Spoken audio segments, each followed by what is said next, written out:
Good afternoon, and thank you for coming. Much has been written and said recently about the Sands 360 saga.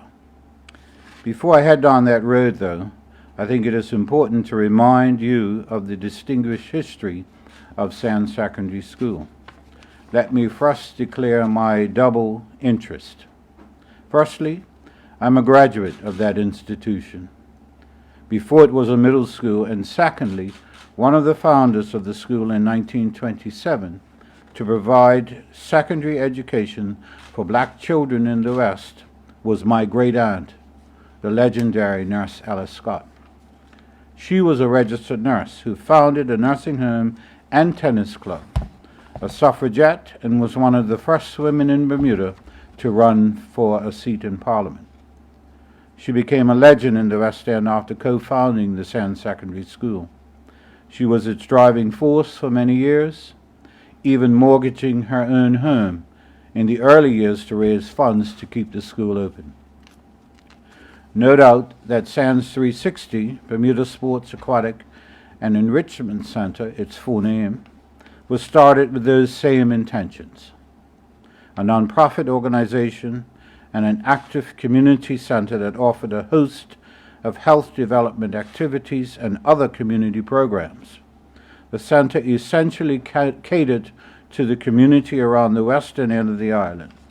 It started in 2002 with the objective of opening a swimming pool, a fitness center, and a gym to cater to the students of Sands Secondary Middle School, and was built on the school campus grounds.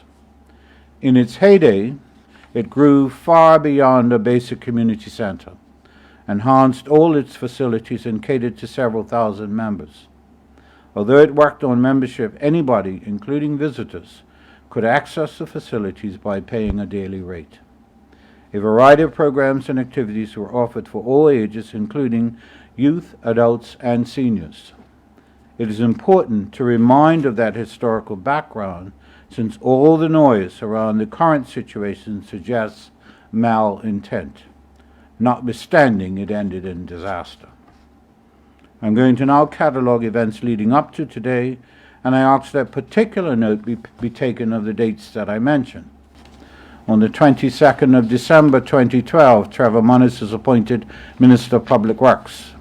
On the 22nd of May 2013, the Minister holds a meeting with Sands trustees. On the 14th of November 2013, trustees are engaged KPMG to conduct a report. On the 3rd of April 2014, the KPMG report was delivered. On the 28th of May 2014, Pat Gordon-Pamplin was appointed the Minister of Public Works. On the 15th of January 2015, Craig Cannoner was appointed the Minister of Public Works. On or around the 16th day of December 2015, a direct quote from the Information Commissioner's report, a PADI request was made.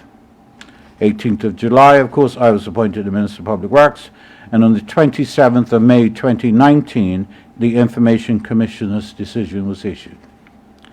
The former government rejected a PADI request to release the report, stating it was exempt from disclosure because it was provided in confidence.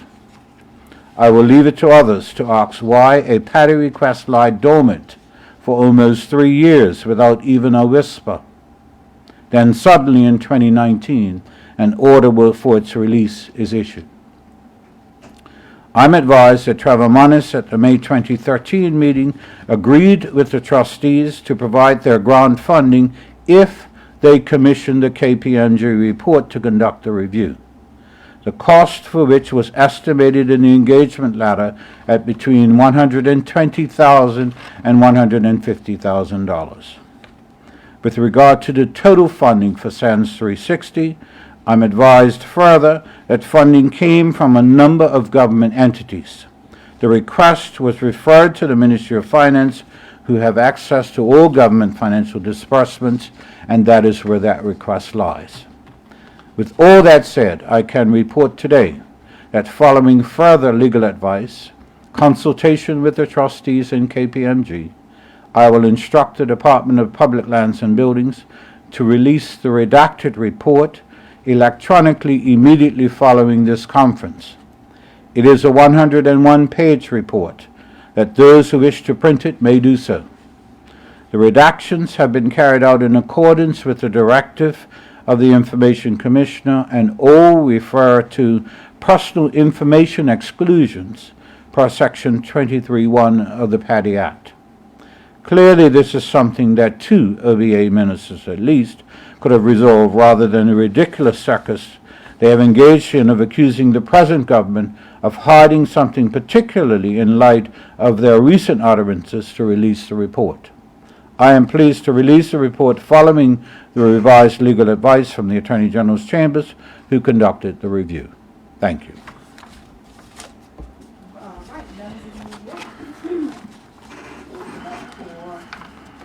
Questions?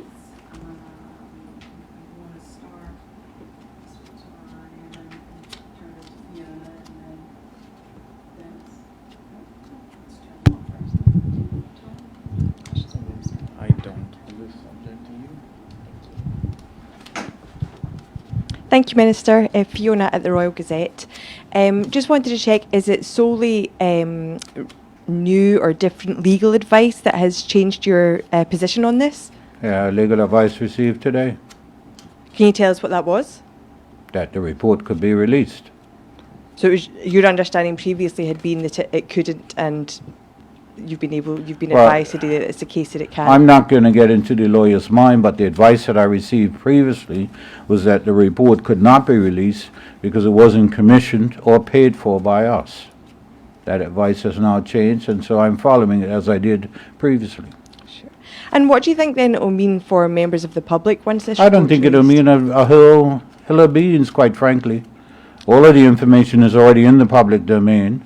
I think that certainly the thousands of people that use SANS 360 will be disappointed that we have not been able to get to a point where the facility can be reopened. Certainly I've had a number of requests and appeals from people who utilized the facility previously, that if and when the government actually buys it, would be interested in reopening it under a different set of circumstances and then being able to take advantage of using it. Sure.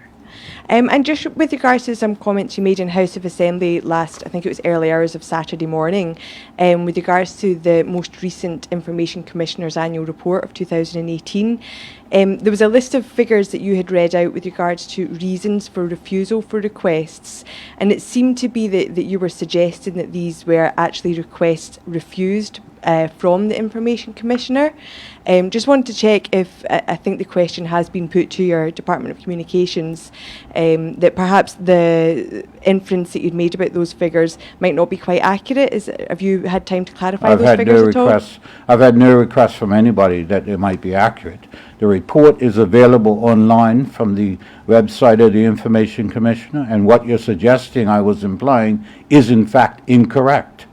What I stated was that there were a number of requests for Paddy requests that were rejected by the former government. Mm-hmm.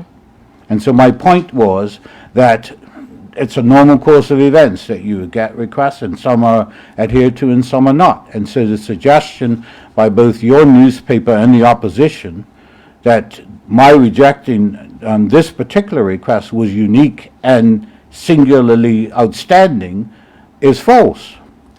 My understanding is that those the numbers you had read out were reasons for refusals, and of course public authorities have the opportunity to make an initial refusal on a PATI request, but it's then up to the individual who's making the request to go to the Information Commissioner to seek an appeal to see if that decision can be changed, and that's obviously where we found ourselves at with regards to the SAN 360 report. I guess it's not necessarily a pattern of governments refusing requests, but it's public authorities initially. Okay, public authorities. Is there a difference between the two? Yeah, public authorities are part of government, aren't they? They certainly are, yes. Right. Okay, thank you very much for your time. Mm-hmm. Right. Any other questions as it relates to this particular? Yes, Dennis. Minister, good afternoon. Good afternoon. You mentioned if and when government might purchase the property. That's correct. Is the thought pattern that government does not want to do anything with the property until it owns it? No, that's correct. That is correct. Sorry. We are not going to do anything. We don't have any legal authority to do anything with it until that matter is actually resolved.